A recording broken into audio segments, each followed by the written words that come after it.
ইসলামের যে আলামত আছে, ইসলামের যে চিহ্ন আছে, এগুলো সুন্নত কাজ, কিন্তু একটা ফরজের চাইতেও দামি। একটা সুন্নত যেমন পেশাব করার পরে জিরা কুলুপ ব্যবহার করতে হয় পেশাব পায়খানার পরে, এটা একটা সুন্নত কাজ, কিন্তু এমন একটা সুন্নত 40টা ফরজের গোড়া লড়বে যদি এটা লঙ্ঘন হয়।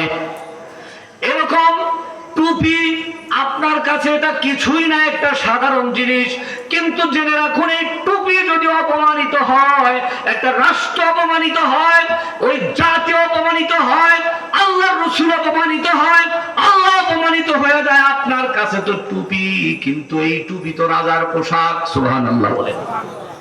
টুপি হলো রাজার পোশাক। সেই জন্য মসজিদ, মাদ্রাসা, দাড়ি, টুপি, পাঞ্জাবি আপনি যদি রক্ষা করে চলতে পারবেন আলহামদুলিল্লাহ, আর যদি রক্ষা করে চলতে না পারেন তো না পারলেন, কখনো এগুলো নিয়ে বর্ষনা করবেন না, চিৎকারি উপহাস করবেন না।